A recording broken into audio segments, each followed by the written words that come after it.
Kerala PSC industries extension officer എക്സാമിന്റെ syllabus update ചെയ്ത കാര്യം അറിഞ്ഞിരിക്കുമല്ലോ. പുതിയ സിലബസ് പ്രകാരം എത്രയും വേഗം പ്രിപ്പറേഷൻ സ്റ്റാർട്ട് ചെയ്യേണ്ടതാണ്. അപ്പോൾ അതിനു മുന്നോടിയായി നമുക്ക് ഈ പുതിയ സിലബസ് ഒന്ന് പരിശോധിക്കാം.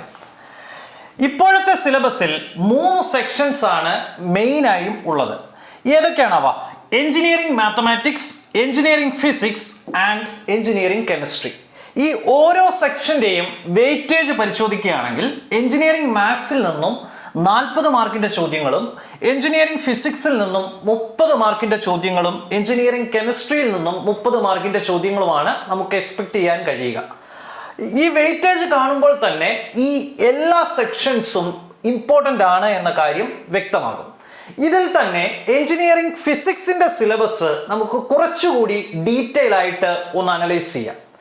എഞ്ചിനീയറിംഗ് ഫിസിക്സിൻ്റെ സിലബസ് നിങ്ങൾ പരിശോധിക്കുമ്പോൾ അതിൽ 3 മൊഡ്യൂൾസ് ഉള്ളതായിട്ട് നിങ്ങൾക്ക് കാണാൻ കഴിയും. ഫസ്റ്റ് മൊഡ്യൂൾ അപ്ലൈഡ് ഒപ്റ്റിക്സ്, രണ്ടാമത്തെ മൊഡ്യൂൾ സോളിഡ് സ്റ്റേറ്റ് ഫിസിക്സ്, മൂന്നാമത്തെ module acoustics.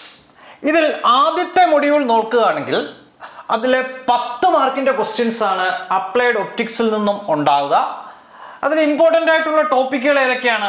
Laser and applications, then optical fibre, LED and solar cell. ഇത് 3ഉമാണ് അതിലെ ഏറ്റവും ഇമ്പോർട്ടൻ്റ് ആയിട്ടുള്ള ടോപ്പിക്കുകൾ. രണ്ടാമത്തെ മൊഡ്യൂൾ നോക്കുകയാണെങ്കിൽ അതിൽ നിന്നും 10 മാർക്കിൻ്റെ ക്വസ്റ്റ്യൻ ആയിരിക്കും ഉണ്ടാവുക. ഇമ്പോർട്ടൻ്റ് ആയിട്ടുള്ള ടോപ്പിക് എന്താണ്? രണ്ടായിട്ടാണ് അതിനെ ഡിവൈഡ് ചെയ്തിരിക്കുന്നത്. ഒരു ഭാഗം സെമി കണ്ടക്ടേഴ്സിനെ പറ്റിയും രണ്ടാമത്തെ ഭാഗം സൂപ്പർ കണ്ടക്ടേഴ്സിനെ പറ്റിയുമാണ് ഡിസ്കസ് ചെയ്യുന്നത്. മൂന്നാമത്തെ മൊഡ്യൂൾ അക്വസ്റ്റിക്സ് നോക്കുകയാണെങ്കിൽ അവിടെ 3 സെക്ഷൻസ് ആയിട്ടാണ് ആ മൊഡ്യൂളിനെ ഡിവൈഡ് ചെയ്തിരിക്കുന്നത്. ആദ്യത്തെ ഭാഗത്തിൽ ക്ലാസിഫിക്കേഷൻ ഓഫ് അക്വസ്റ്റിക് വേവ്സും രണ്ടാമത്തെ ഭാഗത്തിൽ അക്വസ്റ്റിക്സ് വേവ്സിന്റെ അബ്സോർപ്ഷൻ, റിവർബറേഷൻ തുടങ്ങിയ കാര്യങ്ങളെ പറ്റിയും മൂന്നാമത്തെ ഭാഗത്തിൽ ultrasonic sound and its applications. ഈ കാര്യങ്ങളാണ് ഓരോ പോർഷനിലും ഡിസ്കസ് ചെയ്യുന്നത്. ഇനി നമുക്ക് ഡീറ്റെയിൽഡ് അനാലിസിസിലേക്ക് കടക്കാം. അപ്പോൾ ഇവിടെ നിങ്ങൾ ശ്രദ്ധിക്കേണ്ട ഒരു കാര്യം, ഫിസിക്സ് സിലബസ് നിങ്ങൾ നോക്കുമ്പോൾ മാത്സിൻ്റെയും കെമിസ്ട്രിയുടെയും സിലബസിനെ അപേക്ഷിച്ച് ഫിസിക്സിനുള്ള ഒരു അഡ്വാൻറ്റേജ് കുറച്ച് നമ്പർ ഓഫ് ടോപ്പിക്സ് മാത്രമേ സിലബസിൽ ഇൻക്ലൂഡ് ചെയ്തിട്ടുള്ളൂ. അതുകൊണ്ട് തന്നെ മിനിമം എഫേർട്ടിൽ 30 മാർക്സ് സ്കോർ ചെയ്യാൻ നിങ്ങൾക്ക് ഫിസിക്സിലൂടെ കഴിയും. നിങ്ങൾ ഒരു വെൽ സ്ട്രാറ്റജിയിൽ ഡെഡിക്കേറ്റഡ് ആയിട്ട് പ്രിപ്പയർ ചെയ്യുകയാണെങ്കിൽ കെമിസ്ട്രിക്കും മാത്സിനും കൊടുക്കുന്നതിനേക്കാൾ കുറഞ്ഞ എഫേർട്ടിൽ ഫിസിക്സിന് പരമാവധി മാർക്ക് നിങ്ങൾക്ക് സ്കോർ ചെയ്യാൻ കഴിയും. നമുക്ക് ഡീറ്റെയിൽ ആയിട്ട് ഈ സിലബസിനെ പരിശോധിക്കാം. ഫസ്റ്റ് മൊഡ്യൂൾ എന്തൊക്കെയാണോ അതിനകത്തുള്ളത്? Laser and applications. ഇവിടെ നമ്മൾ എന്തൊക്കെയാണ് പഠിക്കുന്നത്? ലേസർ എന്താണെന്ന് അറിയണം, ലേസറിന്റെ വർക്കിംഗ് പ്രിൻസിപ്പിൾ എന്താണെന്ന് അറിയണം, ദെൻ ഡിഫറെൻറ്റ് ടൈപ്സ് ഓഫ് ലേസേഴ്സ് ഏതൊക്കെയാണെന്ന് അറിയണം, ദെൻ ലേസറിന്റെ ഡിഫറെൻറ്റ് എലമെന്റ്സ് എന്തൊക്കെയാണെന്ന് അറിയണം, ദെൻ പോപ്പുലേഷൻ ഇൻവേർഷൻ എന്താണെന്ന് അറിയണം. ഇങ്ങനെ കുറേ അധികം കാര്യങ്ങളെ പറ്റി നമ്മൾ ലേസർ എന്ന ഈ ടോപ്പിക്കിൽ ഡിസ്കസ് ചെയ്യും. രണ്ടാമത്തെ പോർഷൻ നോക്കിയേ, ഫൈബർ ഒപ്റ്റിക്സ് ആണ് സെക്കൻഡ് പോർഷൻ. ഫൈബർ ഒപ്റ്റിക്സിൽ ഫൈബർ ഒപ്റ്റിക്കൽ കമ്മ്യൂണിക്കേഷനെ പറ്റി നമ്മൾ ഡിസ്കസ് ചെയ്യും. Different elements of fibre optical communication ഏതൊക്കെയാണെന്ന് പഠിക്കും. ദെൻ ഒപ്റ്റിക്കൽ ഫൈബറിന്റെ വർക്കിംഗ് പ്രിൻസിപ്പിൾ പഠിക്കും. ഫൈബർ ഒപ്റ്റിക്സിൽ തന്നെ ലൈറ്റിന്റെ ബേസിക് പ്രോപ്പർട്ടീസ് ആയ reflection, refraction, total internal reflection, Snell's law, critical angle തുടങ്ങിയ കാര്യങ്ങളെല്ലാം നമ്മൾ ഡിസ്കസ് ചെയ്യും. ഒപ്പം ഒപ്റ്റിക്കൽ ഫൈബറിന്റെ classifications, step index, graded index fibre, ഇവയൊക്കെ എന്താണ്, അക്സെപ്റ്റൻസ് ആംഗിൾ എന്താണ്, ന്യൂമറിക്കൽ അപ്പർച്ചർ എന്താണ്, ഈ കാര്യങ്ങളൊക്കെ നമ്മൾ ഈ ഫൈബർ ഒപ്റ്റിക്സ് എന്ന പോർഷനിൽ ഡിസ്കസ് ചെയ്യും. അപ്പോൾ ധാരാളം ക്വസ്റ്റ്യൻസ് വരാൻ സാധ്യതയുള്ള ഒരു പോർഷനാണിത്.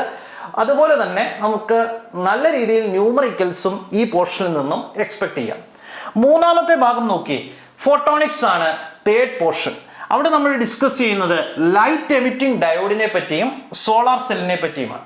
അപ്പോൾ LED പറ്റി പഠിക്കുമ്പോൾ അതിൻ്റെ വർക്കിംഗ് പ്രിൻസിപ്പിൾ എന്താണെന്ന് അറിയണം. LED different colours of LEDs എങ്ങനെ പ്രൊഡ്യൂസ് ചെയ്യാം, അതിനുപയോഗിക്കുന്ന മെറ്റീരിയൽസ് എന്തൊക്കെയാണെന്ന് അറിയണം. ഉദാഹരണത്തിന് ബ്ലൂ കളർ LED ഉണ്ടാക്കാൻ നമ്മൾ ഉപയോഗിക്കുന്ന മെറ്റീരിയൽ എന്താണ്? ഗ്രീൻ കളർ LED ഉണ്ടാക്കാൻ നമ്മൾ ഉപയോഗിക്കുന്ന മെറ്റീരിയൽ എന്താണ്? ഇങ്ങനെയുള്ള കാര്യങ്ങളൊക്കെ നമ്മൾ LED എന്ന പോർഷനിൽ ഡിസ്കസ് ചെയ്യും. അപ്പോൾ ഇക്കഴിഞ്ഞ അസിസ്റ്റന്റ് ഡയറക്ടർ എക്സാമിനേഷനും ഇതേ സിലബസ് തന്നെയാണ് ഫിസിക്സിൽ ഫോളോ ചെയ്തു വന്നിരുന്നത്.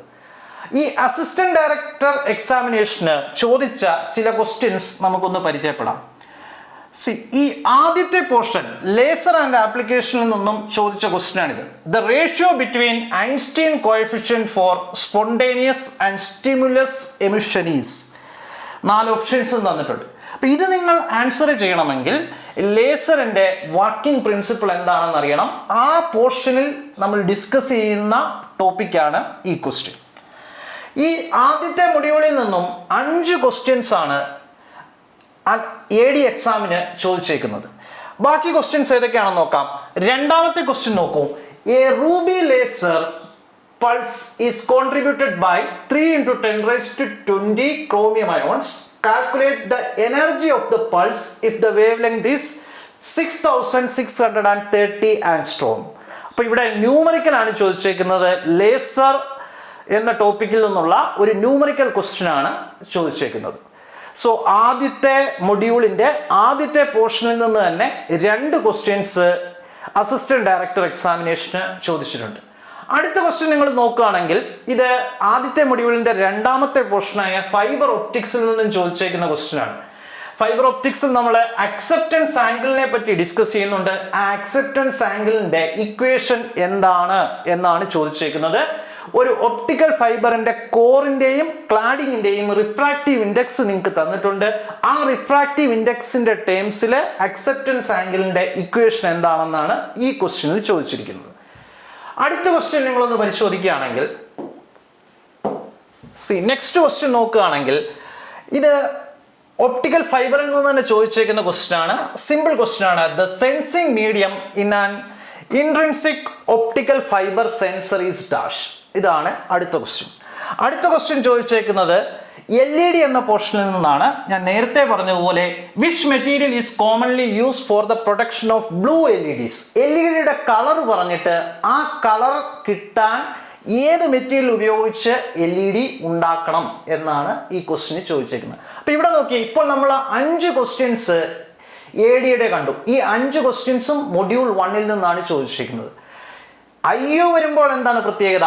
അവിടെ വെയിറ്റേജ് കൂടുതലാണ്. അസിസ്റ്റന്റ് ഡയറക്ടറിന് 15 മാർക്കിന്റെ ക്വസ്റ്റ്യൻ മാത്രമേ ഫിസിക്സിൽ നിന്ന് ചോദിക്കുള്ളായിരുന്നു. ഇവിടെ വന്നപ്പോഴോ 30 മാർക്കിന്റെ ക്വസ്റ്റ്യൻ ആയി. സോ ഫസ്റ്റ് മൊഡ്യൂളിൽ നിന്ന് നമ്മളിപ്പോൾ കവർ ചെയ്ത ഈ പോർഷനിൽ നിന്ന് തന്നെ നിങ്ങൾക്ക് 10 മാർക്കിന്റെ ക്വസ്റ്റ്യൻസ് എക്സ്പെക്ട് ചെയ്യാം. അപ്പോൾ കൂടുതൽ കോൺസെപ്ച്വൽ ആയിട്ടുള്ള കാര്യങ്ങൾ നമുക്ക് ഡിസ്കസ് ചെയ്യണം. ഒപ്പം ന്യൂമറിക്കൽസിലും കൂടുതലായി കോൺസെൻട്രേറ്റ് ചെയ്യേണ്ടതായിട്ടുണ്ട്.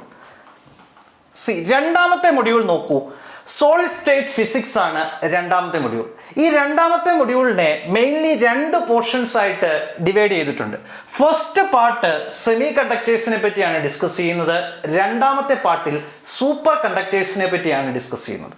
അപ്പോൾ സെമി കണ്ടക്ടേഴ്സിനെ പറ്റി ഡിസ്കസ് ചെയ്യുന്നിടത്ത് എന്തെല്ലാം പറയുന്നുണ്ട്? സെമി കണ്ടക്ടേഴ്സിനെ പറ്റി, സെമി കണ്ടക്ടേഴ്സ് എന്താണ്, ഇൻട്രിൻസിക് സെമി കണ്ടക്ടർ എന്താണ്, ഡോപ്പിംഗ് എന്നാൽ എന്താണ്, എക്സ്ട്രിൻസിക് സെമി കണ്ടക്ടർ എന്താണ്, ദെൻ സെമി കണ്ടക്ടറിലെ എനർജി ബാൻഡ് ഡയഗ്രാം എങ്ങനെയാണ്, ഡോപ്പിങ്ങിന് ശേഷം എനർജി ബാൻഡ് ഡയഗ്രത്തിൽ എന്ത് മാറ്റമാണ് ഉണ്ടാകുന്നത്, കണ്ടക്ഷൻ ബാൻഡ് എങ്ങനെയാണ്, വാലൻസ് ബാൻഡ് എങ്ങനെയാണ്, ഫെർമി ലെവൽ എന്നാൽ എന്താണ്, ഫെർമി ലെവലിന് ഡോപ്പിങ്ങിന് ശേഷം ഏത് രീതിയിലുള്ള മാറ്റമാണ് ഉണ്ടാകുന്നത്, ദെൻ PN ജംഗ്ഷൻ ഡയോഡ്സിനെ പറ്റി ഡിസ്കസ് ചെയ്യുന്നുണ്ട്. ബേസിക് PN ജംഗ്ഷൻ എങ്ങനെയാണ്, അതിൻ്റെ characteristics, voltage and current characteristics എങ്ങനെയാണ് തുടങ്ങിയ കാര്യങ്ങളാണ് സെമി കണ്ടക്ടർ ഫിസിക്സിൽ നമ്മൾ ഡിസ്കസ് ചെയ്യുന്നത്.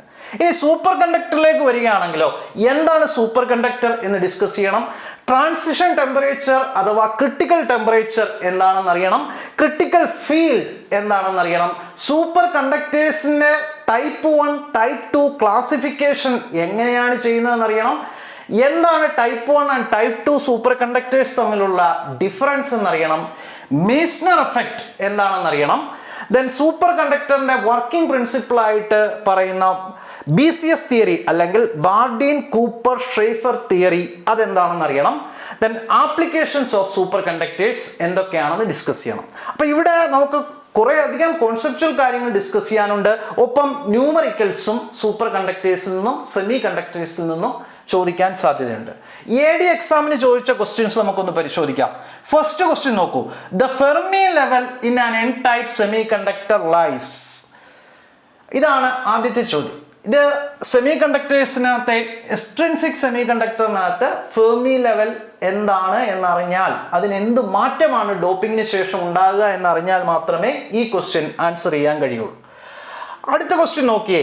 ഇത് മാസ് ആക്ഷൻ ലോയുമായിട്ട് ബന്ധപ്പെട്ട ഒരു ന്യൂമറിക്കലാണ്. സെമി കണ്ടക്ടറിൽ തന്നെ മാസ് ആക്ഷൻ ലോയുമായി ബന്ധപ്പെട്ട ഒരു ന്യൂമറിക്കലാണ് നെക്സ്റ്റ് ക്വസ്റ്റ്യൻ ആയിട്ട് അവർ ചോദിച്ചേക്കുന്നത്. അതായത് ഒരു സെമി കണ്ടക്ടറിലെ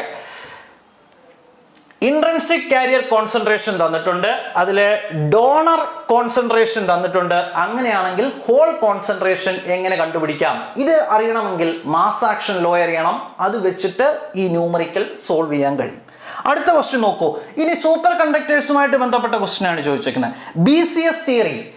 ഞാൻ നേരത്തെ പറഞ്ഞു, സൂപ്പർ കണ്ടക്ടേഴ്സിന്റെ വർക്കിംഗ് പ്രിൻസിപ്പിൾ എക്സ്പ്ലെയിൻ ചെയ്യുമ്പോൾ ഉപയോഗിക്കുന്ന ബാർഡീൻ കൂപ്പർ സ്നൈഫർ തിയറി അഥവാ BCS തിയറിയുമായി റിലേറ്റ് ചെയ്തിരിക്കുന്ന ഒരു ക്വസ്റ്റ്യൻ ആണ് അടുത്തതായിട്ട് ചോദിച്ചേക്കുന്നത്. എന്താണ് കൂപ്പർ പെയർ? എന്താണ് കൂപ്പർ പെയറിന്റെ ക്യാരക്ടറിസ്റ്റിക്സ്? ഇതൊക്കെ അറിയാമെങ്കിൽ മാത്രമേ ഈ ക്വസ്റ്റ്യൻ ആൻസർ ചെയ്യാൻ കഴിയുള്ളൂ. അടുത്ത ക്വസ്റ്റ്യൻ നോക്കൂ. ഇതും സൂപ്പർ കണ്ടക്ടേഴ്സിൽ നിന്ന് ചോദിക്കുന്നതാണ്. അതിലെ ക്രിട്ടിക്കൽ ഫീൽഡ് എന്താണ്, ക്രിട്ടിക്കൽ ടെമ്പറേച്ചർ അഥവാ ട്രാൻസിഷൻ ടെമ്പറേച്ചർ എന്താണെന്ന് അറിയാമെങ്കിൽ മാത്രം ചെയ്യാൻ കഴിയുന്ന ഒരു ന്യൂമറിക്കലാണ് അടുത്തതായിട്ട് ചോദിച്ചേക്കുന്നത്. നെക്സ്റ്റ് ക്വസ്റ്റ്യൻ നോക്കൂ. The length and penetration depth of super conductor. അപ്പോൾ നോക്കിയേ, ഇവിടെയും ഈ രണ്ട് പോർഷനിൽ നിന്നുമായിട്ട്, അതായത് മൊഡ്യൂൾ 2-ൽ നിന്ന് 5 ക്വസ്റ്റ്യൻസ് ചോദിച്ചിട്ടുണ്ട്. അതിൽ 2 ന്യൂമറിക്കൽസ് ആണ്. അടുത്ത പോർഷൻ നോക്കൂ. മൂന്നാമത്തെ മൊഡ്യൂൾ നോക്കൂ. അക്വസ്റ്റിക്സ് ആണ് മൂന്നാമത്തെ മൊഡ്യൂൾ. അതിൽ നിന്നും നമുക്ക് 10 മാർക്കിന്റെ ക്വസ്റ്റ്യൻസ് എക്സ്പെക്ട് ചെയ്യാം. ഇതിനെ മെയിൻലി 3 പോർഷൻസ് ആയിട്ട് ഡിവൈഡ് ചെയ്തിട്ടുണ്ട്. ആദ്യത്തെ പോർഷനിൽ അക്വസ്റ്റിക് വേവ്സിന്റെ ക്ലാസിഫിക്കേഷൻ ആണ്. അവരുടെ ഫ്രീക്വൻസിയുടെ ബേസിൽ അക്വസ്റ്റിക് വേവ്സിനെ നമ്മൾ എങ്ങനെയൊക്കെയാണ് ക്ലാസിഫൈ ചെയ്യുന്നത്? Infrasonic sound, ultrasonic sound, audible sound എന്നിങ്ങനെ 3 ആയിട്ട് ക്ലാസിഫൈ ചെയ്യുന്നുണ്ട്. ഒപ്പം അക്വസ്റ്റിക് വേവ്സിനെ നമുക്ക് മ്യൂസിക്കൽ സൗണ്ട് എന്നും നോയ്സ് എന്നും ക്ലാസിഫൈ ചെയ്യാം. ദെൻ മ്യൂസിക്കൽ സൗണ്ടിന്റെ ക്യാരക്ടറിസ്റ്റിക്സ് എന്തൊക്കെയാണെന്ന് നമുക്ക് പഠിക്കാം. എന്തൊക്കെയാണ്? അതിന്റെ പിച്ച് അഥവാ frequency, then loudness, intensity, timber മുതലായ ക്യാരക്ടറിസ്റ്റിക്സുകളെ പറ്റി നിങ്ങൾ അറിയണം. ഒപ്പം ലൗഡ്നെസ്സും ഇന്റൻസിറ്റിയും തമ്മിലുള്ള റിലേഷൻ കാണിക്കുന്ന വെബർ-ഫെക്നർ ലോ എന്താണെന്ന് അറിയണം. അത് വെച്ചിട്ടുള്ള ന്യൂമറിക്കൽസ് എന്തൊക്കെയാണെന്ന് ഡിസ്കസ് ചെയ്യണം. ദെൻ അക്വസ്റ്റിക്സ് വേവ്സിന്റെ അക്വസ്റ്റിക്സ് അബ്സോർപ്ഷൻ എന്താണെന്ന് അറിയണം. അക്വസ്റ്റിക്സ് അബ്സോർപ്ഷൻ കോഎഫിഷ്യന്റ് എന്താണെന്ന് അറിയണം. റിവർബറേഷൻ എന്താണെന്ന് അറിയണം. Reverberation time, standard reverberation time കണ്ടുപിടിക്കാനുള്ള Sabine's formula. Then acoustics of buildings. Acoustics of buildings എന്നുള്ളത് കൊണ്ട് എന്താ ഉദ്ദേശിക്കുന്നത്? ഒരു ബിൽഡിംഗ് കൺസ്ട്രക്ട് ചെയ്യുന്ന സമയത്ത് അതിലെ സൗണ്ട് ക്വാളിറ്റി എൻഷുർ ചെയ്യാൻ എന്തൊക്കെ കാര്യങ്ങൾ നിങ്ങൾ ശ്രദ്ധിക്കണം തുടങ്ങിയ കാര്യങ്ങളൊക്കെയാണ് ഈ രണ്ടാമത്തെ പോർഷനിൽ ഡിസ്കസ് ചെയ്യുന്നത്. മൂന്നാമത്തെ പാർട്ടിൽ ഡിസ്കസ് ചെയ്യുന്നത് എന്തൊക്കെയാണ്? അൾട്രാസോണിക് സൗണ്ടിന്റെ ആപ്ലിക്കേഷൻസ്. സോണാർ എന്താണ്? Sound navigation and ranging. Then NDT, non destructive testing എങ്ങനെയാണ് അൾട്രാസൗണ്ട് ഉപയോഗിച്ച് നടത്തുന്നത്. മെഡിക്കൽ ആപ്ലിക്കേഷൻസ് ഓഫ് അൾട്രാസൗണ്ട് എന്തൊക്കെയാണ്? ഇങ്ങനെയൊക്കെയുള്ള കാര്യങ്ങളാണ് ഇതിലെ മൂന്നാമത്തെ പോർഷനിൽ നമ്മൾ ഡിസ്കസ് ചെയ്യുന്നത്. ഈ ഭാഗത്ത് നിന്നും അസിസ്റ്റന്റ് ഡയറക്ടറിന് 5 ചോദ്യങ്ങൾ ചോദിച്ചിട്ടുണ്ട്. ഏതൊക്കെയാണെന്ന് നോക്കാം. Which of the following is the application of infrasonic wave? ഇതാണ് ഫസ്റ്റ് ക്വസ്റ്റ്യൻ. ഇൻഫ്രാസോണിക് വേവ് എന്ന് പറഞ്ഞാൽ 20 ഹെർട്സിൽ താഴെ ഫ്രീക്വൻസി ഉള്ള സൗണ്ട് വേവിന്റെ ആപ്ലിക്കേഷൻ എന്താണ്? ഈ തന്നിരിക്കുന്നതിൽ ഏതാണ് അതിന്റെ ആപ്ലിക്കേഷൻ എന്നാണ് ചോദിച്ചിരിക്കുന്നത്. അടുത്ത ക്വസ്റ്റ്യൻ നോക്കിയേ. എന്താണ് അക്വസ്റ്റിക് അബ്സോർപ്ഷൻ അല്ലെങ്കിൽ അക്വസ്റ്റിക് അബ്സോർപ്ഷൻ കോഎഫിഷ്യന്റിന്റെ വാല്യൂ 1 ആണ് എന്ന് പറഞ്ഞാൽ അത് എന്താണ് അർത്ഥമാക്കുന്നതെന്നാണ് ഇവിടെ ചോദിച്ചിരിക്കുന്നത്. അടുത്ത ചോദ്യം നോക്കി. ഒരു ഇന്റൻസിറ്റി ലെവലിൽ 1 dB ചേഞ്ച് ഉണ്ടായി കഴിഞ്ഞാൽ അത് ഇന്റൻസിറ്റി ഓഫ് സൗണ്ടിനെ എത്ര പെർസെൻറ്റേജ് ആണ് അഫക്റ്റ് ചെയ്യുന്നതെന്നാണ് ഇവിടെ ചോദിച്ചിരിക്കുന്നത്. അടുത്ത ചോദ്യം നോക്കിയേ. The property of sound closely related to pitch. പിച്ചുമായിട്ട് റിലേറ്റ് ചെയ്തിരിക്കുന്ന സൗണ്ടിന്റെ പ്രോപ്പർട്ടി എന്താണ്? അത് ലൗഡ്നെസ് ആണോ, ഫ്രീക്വൻസി ആണോ, ഇന്റൻസിറ്റി ആണോ, ആംപ്ലിറ്റ്യൂഡ് ആണോ എന്നാണ് അടുത്ത ചോദ്യത്തിൽ ചോദിച്ചിരിക്കുന്നത്. അടുത്ത ക്വസ്റ്റ്യൻ നോക്കൂ. What is the primary purpose of using A coupling gel in medical ultrasound imaging? ഇത് അൾട്രാസോണിക് സൗണ്ടിന്റെ ആപ്ലിക്കേഷൻ ഭാഗത്തു നിന്നും ചോദിച്ചേക്കുന്ന ക്വസ്റ്റ്യൻ ആണ്. അപ്പോൾ ഈ ക്വസ്റ്റ്യൻസിന്റെ ഒക്കെ അനാലിസിസിൽ നിന്ന് തന്നെ വ്യക്തമാണ്, എല്ലാ പോർഷനിൽ നിന്നും ഓരോ മൊഡ്യൂളിനെയും അവർ സബ് ഡിവൈഡ് ചെയ്തിട്ടുണ്ട്.